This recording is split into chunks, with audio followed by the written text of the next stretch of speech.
about whether I just briefly touched or this was a rough touch, more with the volume. Dana first. Just one. Yeah. The frequency of the action potentials will increase when it's a greater stimulus in that sense. Yes. Wonderful. We'll have different sensory receptors with different thresholds. So those who have a high threshold are stimulated only upon high stimulus will tell the brain, or the brain will translate that into, okay, we were just stimulated with a stronger stimulus. In the third part, we'll have more neurons, right? More neurons, more action potentials, not just from one neuron, but from multiple neurons. This is how we learn about this. Great. The last part that I want to discuss in this regard would be about the duration. Now, think about, and this is where we can distinguish between two basic classes. And when I say classes, I don't mean mechanoreceptors versus thermoreceptors. I'm just talking about the knowledge they give us about the duration of the stimulus. Think about this morning. You woke up, you put on your shirt, right? Did you feel the cloth on your body? You had your bare body, right? You feel the cloth, right? As you're sitting here, if you don't move, you feel every millimeter of your cloth. No, you don't want to feel it because it's too many inputs that you do not need. And we already talked about filtration, right, at the brain level. When did we talk about filtration? What part that we mentioned in the brain is responsible for filtering out repetitive stimuli that we don't need? We talked about the reticular formation. But even before inputs come to the reticular formation, we already have, in some cases, not all, we have some filtration. So how does it work? The idea, first off, and that's important to remember, so I'm just going to draw it here. I don't need even to draw it, I can just show you. Is that on a resting state without a stimulus, what do you think? We did not learn about this. What do you think? Do the sensory receptors fire action potentials? No stimulus. So the answer is actually they do, but on a very slow pace.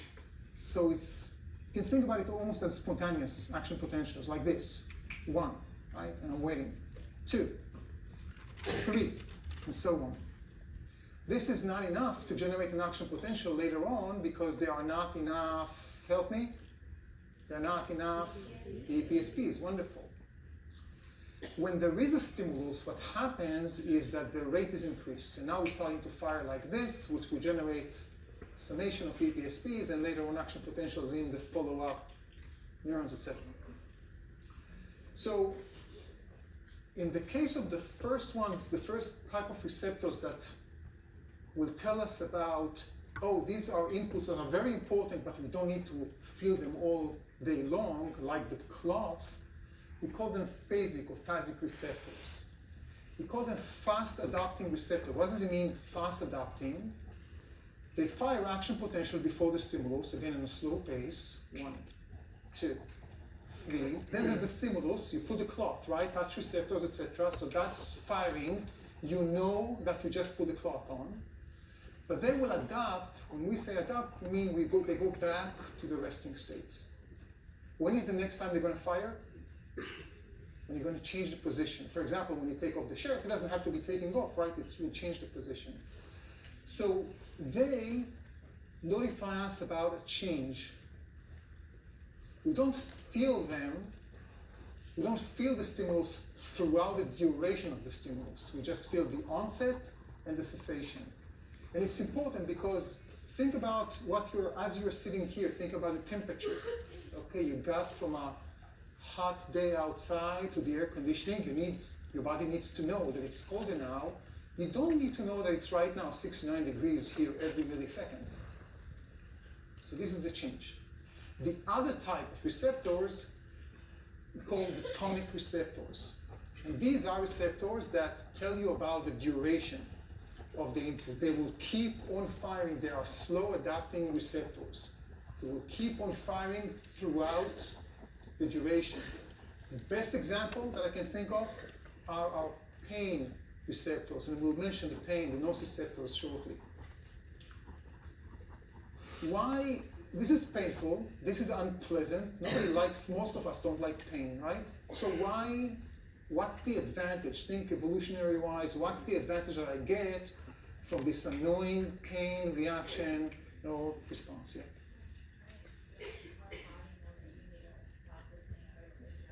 Wonderful. Pain is an extremely important stimulus. We hate pain, but it's essential, even for survival, right? If I just touch something that is very hot, my body needs to do two things. First of all, it needs to get away from the danger zone, right? To remove myself from the stimulus because it's a bad stimulus. It's put me in danger.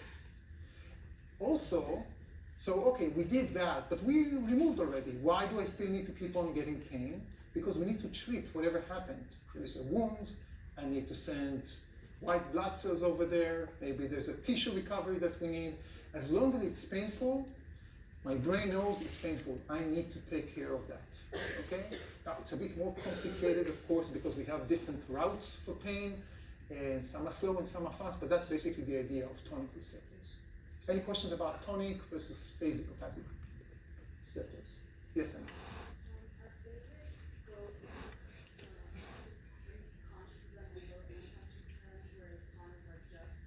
It can be, phasic can be conscious and not conscious, and tonic can be, I should say, conscious and not conscious.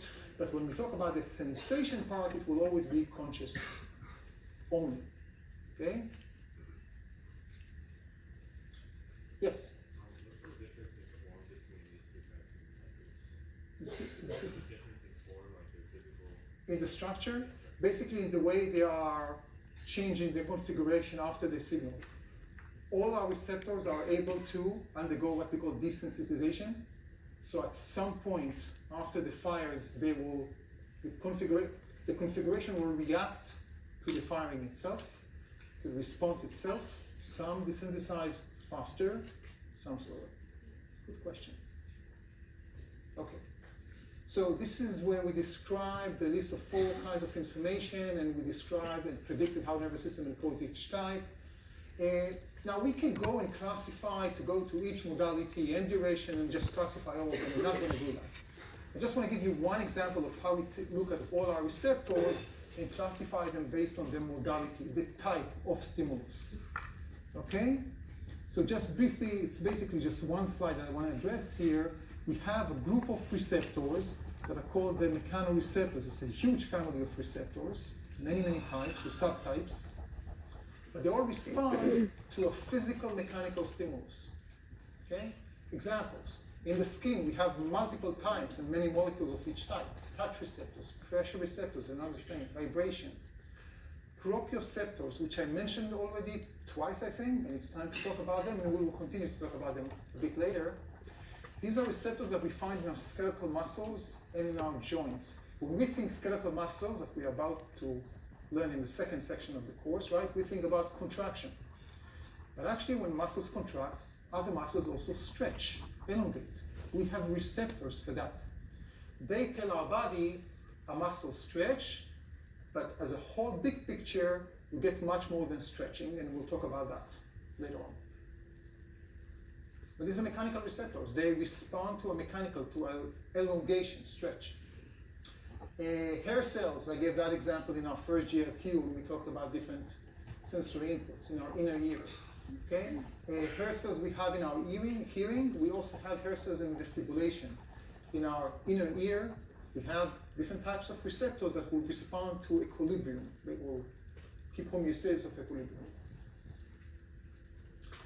Other receptors based on, so that is all mechanical stimulus. Thermoreceptors will give you, they will not sense, right? These are receptors, but they will induce what type of signal? Temperature. It can be heat, we have warm, we have cold, mostly warm receptors, but we also have cold receptors. Photoreceptors, of course, are the rods and the cones that will give us information about vision. When it was dark and I'll see a light, what happens to our rods and cones? Do they turn on and turn off? What happens to the neurons, the rods and cones? It was dark, very dark, I turned the lights on. Are they turned on or off? Off. You don't need it for the exam, don't worry about it. But actually they are typically inhibit action potential for IPSP, and when they're turned off, they start to ignite. No, but not many know this, but again, we don't go into the details here. Chemoreceptors, like the ones we find in our blood, hypothalamus, will tell us about concentration of solids. We'll talk about them today later on in the endocrine system.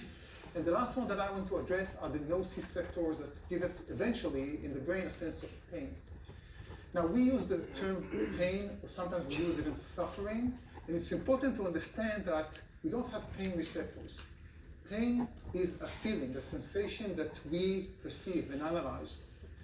Two people, maybe even with complete identical receptors, you'll ask them, was this painful? How painful in a scale of 1 to 10 it was, will give you completely different answers, right? We all know that we are, even the same person can be very sensitive to a specific stimulus for pain, and that person is okay with another thing, that another stimulus that others are very, very sensitive to.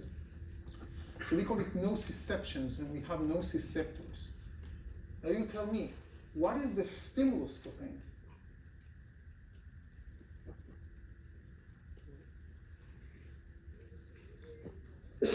So injury to the cells, you're talking about, okay, injury, but what's the type? When I look, photoreceptors, it's visual, right? It's photons of light.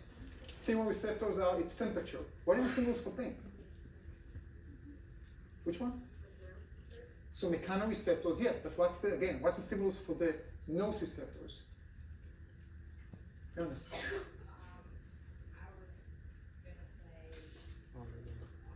chemicals maybe. So I hear chemicals, I hear photo, Andrew. Of exactly. Any type of stimulus can serve as a noci stimulus. It depends on the intensity. That's the idea. Remember, we talked about intensity. We talked about the fact that we have various versions of channels depending on their threshold. Remember? What do you think? Pain nociceptors, would they have a high threshold or a low threshold? High threshold, and that's exactly what happens. There are unique receptors. They will be found in anywhere that you can think of, almost anywhere. And they will sit next to the chemoreceptors and next to the mechanoreceptors, and they will, in the case of the mechanoreceptor, they will respond to the same mechanical stimulus, but they have a high threshold. A good example would be temperature. So let's look what we see here. What you see here, any green vertical line means an action potential. You don't see the whole details of the action potential. Every spike here is a whole action potential. This is a warm receptor, and we're starting with 30 degrees centigrade in the skin. So this is the slow, normal firing, which means basically we're not generating action potentials later on, okay? So at this point, our brain does not sense warm. But as you can see, as we get warmer and warmer, at some point, let's say 40-ish or so, we're starting to fire more rapidly. The warm receptor. What type? The warm receptor is part of what group? Thermoreceptors, right? So my brain knows it's hot, okay, it's hotter, it's North Carolina in August, okay? The pain receptors will start functioning much later, around 43, 44.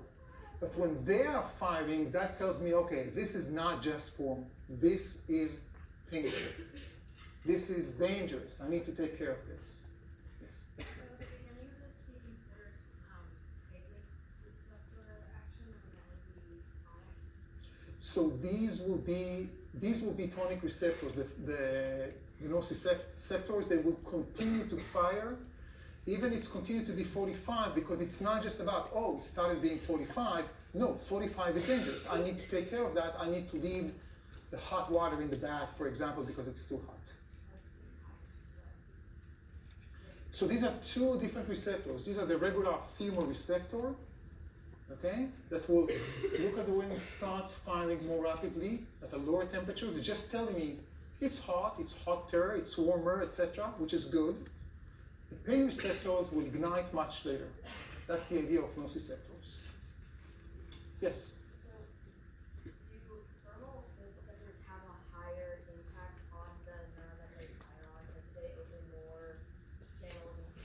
No, they will not. Great question. What will happen when they fire? They will not open more neurons, but what will happen? What's the mechanism, the molecular mechanism that happens here? With the warm receptors or with the pain receptors? I increase the frequency, right? And remember we talked about intensity. Our brain knows this is more intense. This is, in this case, it's temperature. It's warmer, it's hot, it's incredibly hot, right? Where is the thermostat? Where are we going to get all the information?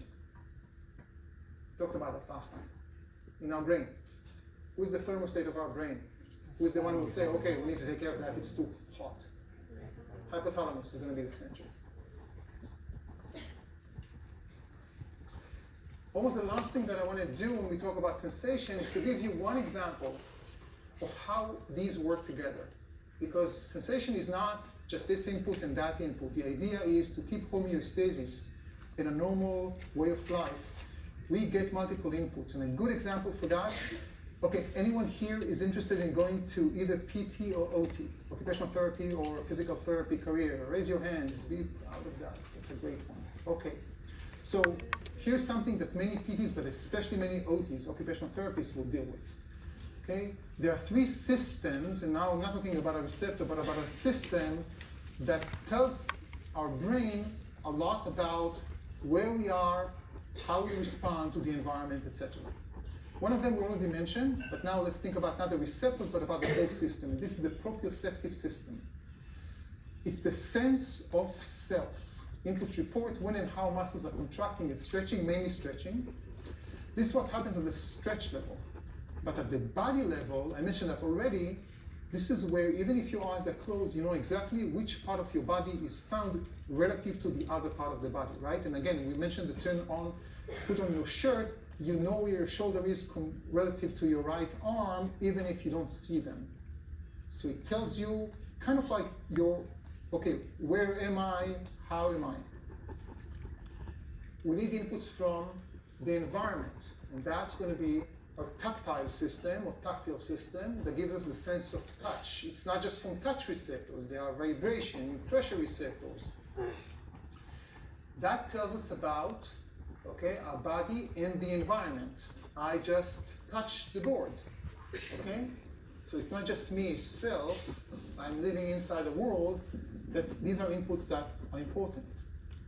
And the third part is our vestibular system. And that gives us a sense about ourselves and the environment, but in motion.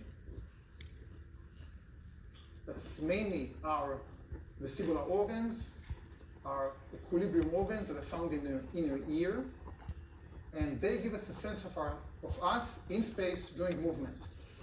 The best example I can think about you going into the elevator, and you go up, imagine you don't move at all. You still have touch, right? You have tactile because you touch the floor with your feet, but imagine you don't move at all. Okay, you're like that. Do you feel that you're going up or down? You do, right? That's your vestibular. Gives you a sense of movement. Now, why do I mention all of this together? Because all the three combined allow you to respond better to the environment in that sense. When we ask what if something is wrong here, what if one of those, maybe someone is hypersensitive, oversensitive, or undersensitive to one of these inputs, that will eventually reflect on our whole sensation and on our function. Try to remember, this is true for adults as well, but even better, try to think about preschool, kindergarten, your early age, right? Think about the kid, and not probably, but I'm sure some of you were that kid, that whenever someone would run like 10 feet from them, right, they will say, like just taking a distance, okay? What's the idea here? The idea is that we are, in a way, flooded or oversensitive to some of these, for example, tactile inputs, okay? And without being able to filter enough or to process them, this is simply overwhelming the system. So the solution for that our body is doing is saying, you know what, I cannot process it, I'm just removing them. Don't run next to me, I'm just clearing out, I'm going away from the whole stimuli. Typically, it's not an issue of receptors. Typically, it will be in our cerebral cortex. What about the undersensitive? Do you remember the guy that would hug you and almost kill you when hugging you? You know these kids, right? In many cases, yes, it might be just a bully or someone, or on the other hand, someone who likes to hug. But in many cases, this is basically, I need, in order to stimulate my brain enough, I need to put more intensity. The OT, occupational therapist, will typically work with those kids, and you cannot fix the system in that sense, but you can compensate and you can work. It used to be called sensory integration, how we integrate all of them. Today they use different terms for that. But the idea is to have a sensory diet, not in the sense of eating, a sensory diet that will allow you to work on specific inputs and specific receptors and specific systems to compensate for others. And that's what in many cases the OT will do. And the last thing I want to mention this, when we talked about the brain, you remember I talked a bit about the autism spectrum. And in many cases, for example, not all, not a generalization, but in many cases, people on the spectrum are undersensitive and or oversensitive. And it can be the same in different places. It can be, I need to really feel something strong so I can feel your hand on my cheeks. At the same time, if you touch my tongue like that, I will start screaming because it's overwhelming me, right? And this is part of what we talked a little bit about the social difficulties, because neurotypical, the normal people, or we just call them neurotypical, have their rules about what's expected, and it can be different. So I want to finish this part, or before that maybe I'll ask questions and then I'm going to finish this part. Any questions you guys have? And then we just touched about sensation, but just to get a sense. Fun joke, not intended. Okay, so I want to show you a short clip that an autistic teenager, or not teenager, maybe a bit older, took about his visit to the grocery shop.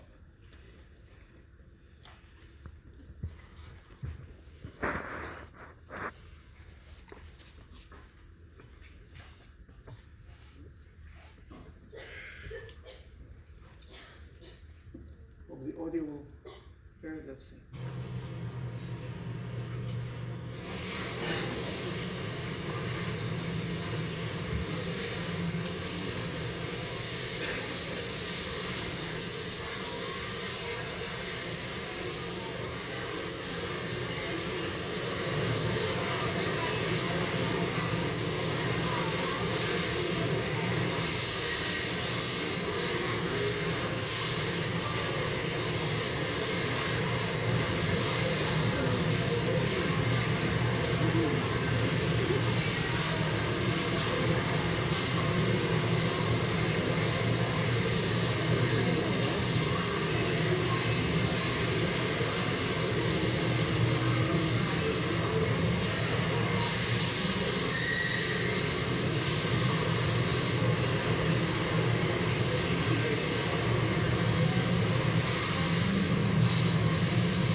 What did you want to do when you heard this?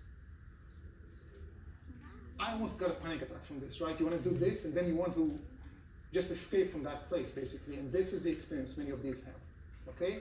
Just because of the oversensitivity, overwhelming, and the fact that sometimes we make the environment in a sense that is not necessarily adopted and adjusted to everyone, okay?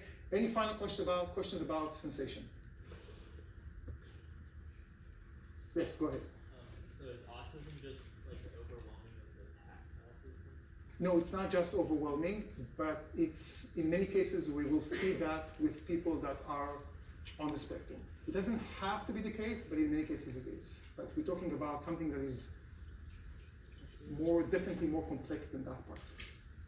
Yes? You said this occurs at the level of the receptors or in the brain? It's typically not the level of the receptors. I don't want to say it's never, but as far as we understand, it's more about the integration at the level of the brain itself, especially in the cerebral cortex. If you remember, we talked a bit about the wiring and that the wiring can be a bit different, and that's part of the idea. Think about the savant. Remember the savant cases that we discussed? King Peak, the guy, right? So think about, we scientists think that part of the issue here is that instead of a typical neurotypical person will filter a lot and will get a bit of all those inputs, right? And will be able to integrate. In Kim's Peaks, the Raymond case, the idea is that there is a lot of filtering out of other functions, if you will, or senses, that he will not be even dealing with, and then being able to deal with all those inputs coming from, in this case, it was visual memory or so. So you see ununique, untypical, almost spectacular, right, specific ability, but on the other hand, problem with facing other inputs. Yes? What do you mean? I think the idea was that part of it is that the image is also pretty blurred, but I'm not sure that actually this is not also an issue just of the technical, because he's taking a picture and he's sweating. So I think that's part of what we see in the camera. But in many cases, it will not just be audio. It can be visual. It's just too much and too many of anything, of everything. Yes? Reticular formation can be part of this, can be part of not filtering enough. Yes, you're right.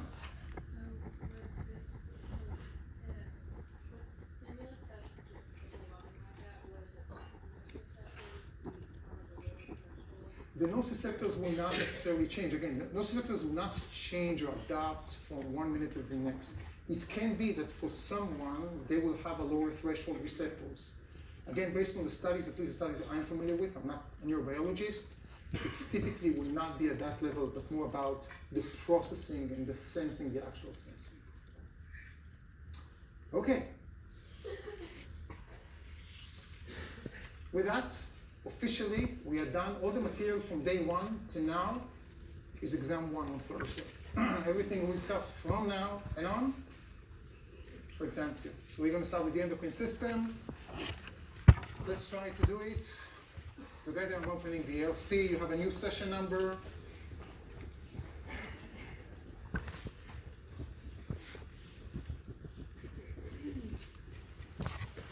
Answer is D. Yes! Bummer, whatever. Why D? That's a difficult one. Why D? Let's go, you know what, let's go sentence by sentence and let's try to make it. By the way, for those who, I'm asking true false questions in the exam, not just multiple choice. Some students ask me how to prepare for the true false questions. Simply take a multiple choice and think about each answer, each sentence as true or false and practice with that. Okay, so let's think about it as true or false question. Melatonin represses transcription of gene X by binding to a nuclear receptor. Can that work? Okay, so A, potentially okay. B, melatonin represses transcription X by binding to a membrane-bound receptor. Can that work? Why is that and how is that? So it's water-soluble and liposoluble, so it can bind to a membrane, but how can it affect transcription?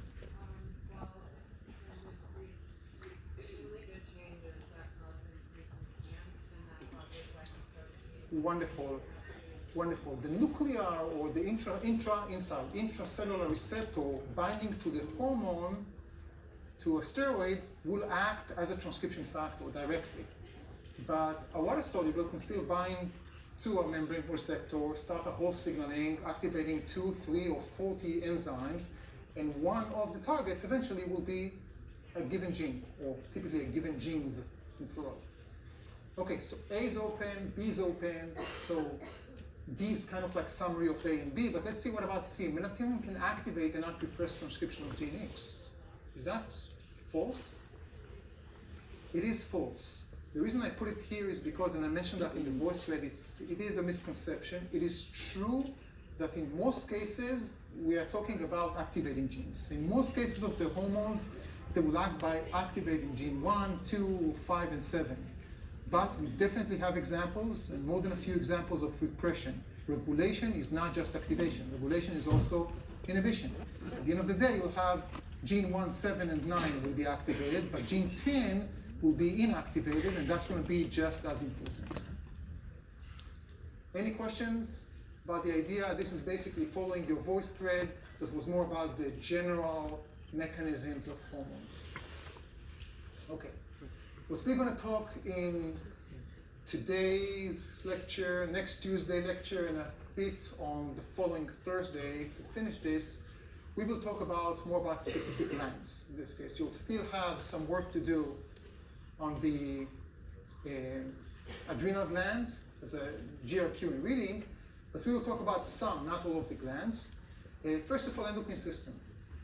This is the second, right? We already talked about the major regulatory system, which is the nervous system, but this is the second arm, if you will, of our regulatory systems, and they will work together. It's composed of endocrine glands. Please be aware that they are not the only glands. We have exocrine glands that make stuff and secrete that stuff. But endocrine glands, we call them always hormones, the stuff that they make and secrete, and they will always go through the blood. Okay? So this is kind of like a map of organs. Now, endocrine glands can come in so many shapes. Most of our endocrine glands are actually single cells. We will not talk about them today or in this section, but we will talk about some of them as we go and discuss different systems. For example, when we will talk about the digestive system, we will talk about cells that act as glands and secrete digestive hormones. Same thing goes for the kidney and basically anywhere in the body. Okay? We will talk here today and in the next 2.5 classes on organs. Not on all of them, but just going from top to bottom. Today we will talk about the hypothalamus, the link that we discussed already, just briefly, the link between the nervous and the endocrine system. We'll talk about the target of the hypothalamus, the mother of all glands, the pituitary gland, also known as the hypophyses or hypophyses. We'll talk about the thyroid gland. We'll start to talk about the thyroid gland, this butterfly-shaped gland. We'll start to talk about it today. We'll complete the story next week. Pineal gland, we just mentioned, we're not going to talk about it, like our biological clock. The parathyroid glands is going to be important mainly for which system? Anyone knows? Parathyroid, which system? Or which organs in our body? Very important. Bones. Skeletal system. So we will discuss it when we'll discuss our next system, the skeletal system, our bones. We will talk next week on the adrenal glands and on the pancreas, and ovary and testis, ovary or testis, we will talk the final system for this semester when we talk about the reproductive system of the male and then the female. So just like an introduction and the goals, we'll start with these goals to explain the interactions between the hypothalamus and pituitary gland, and we'll just talk about about hormones. And every now and then, it will look like a roster release because we'll say this is hormone A and this is hormone B, and that's going to be kind of boring, although some of them are very important, so I highlight this. But we'll try to ask the what-if questions and predict some predictions, of course. Okay, so we'll start with those two, and it's hard to talk about one without talking about the other, the pituitary gland and the hypothalamus. And actually, when we talk about the pituitary gland, it's not like the land, right? There are two completely different parts. One is called the anterior, because it's found in the anterior, and one is called the posterior. By the way, one of the worst words to say when you have an Israeli accent. Anterior and posterior, just almost beating rural, which I cannot say, but I'll use it. Hypothalamus is part of our nervous system. Pituitary gland is part of our endocrine system. And this is the link. We'll start with the posterior. So the posterior is a gland, right? Right? No, it's not. Why it's not? Yes, because I like to ask you about misconception, but why isn't really a gland? What is missing? You need to synthesize and secrete a hormone. What's missing here? It doesn't synthesize anything. Okay? The posterior pituitary gland is called a pituitary gland just because it's found location-wise, anatomical-wise, next to the anterior pituitary gland. It's actually originated during embryonic development from the nervous system. It's an extension of the nervous system and of the hypothalamus. And this is how it looks like. Okay? It's a storage area, if you will. So here is the hypothalamus here in the top, and what we see are the two main nuclei. Remember, remind me when I say nuclei, nucleus, what does it mean? Cell bodies, right? It's not a nucleus of a cell. It's a nucleus is a lot of cell nuclei, cell bodies, inside. And there are two unique cell bodies that you do not need to remember the name. They're unique because their cells, the neurons, serve as both neurons and glands. These are the only ones in our body. But the axons, both the blue labeled and green labeled, are not just short. They go all the way along, all the way up to the posterior pituitary gland. And this is when we find the axon terminals. So the way it works is that they synthesize, the cell body synthesize the hormone, and then they transport the hormone, all the microtubules, all the way on the axon, all the way to the axon terminal, where they put it in a vesicle. That sounds like what? What do we know about vesicles in the axon terminal? Neurotransmitters, right? But in this case, these are neurohormones. And when the time comes, when we need to secrete it, they will secrete. By the way, how will they secrete that neurohormone? What will be the molecular events? How will they do that at the right time?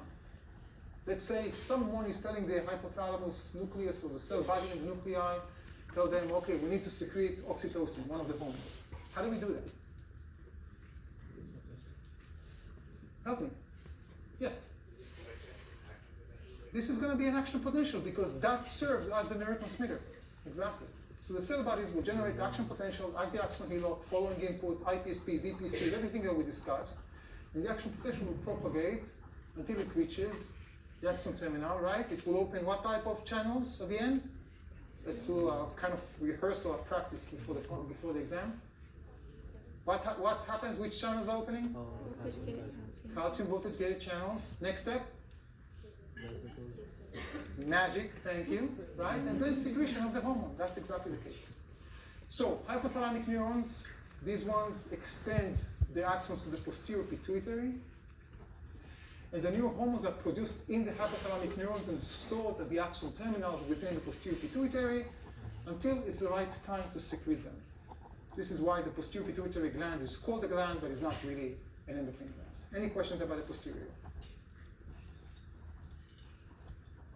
There are only two hormones synthesized and secreted by those cell bodies, and we're going to briefly mention them. One of them is ADH. It has different names because it has different functions. We will focus only on one, so we'll use that name, ADH, which is the antidiuretic hormone, and oxytocin. Antidiuretic hormone, let's say you don't know anything about this, just by reading the term, would be responsible for homeostasis of? Homeostasis of what?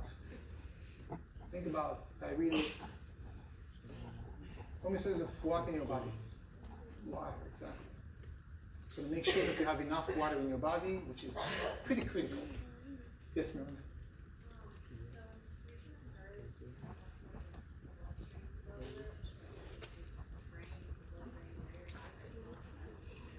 The hypothalamus, a great question that Miranda asked about what's about the BBB. We didn't talk about the blood-brain barrier. The hypothalamus doesn't have a BBB.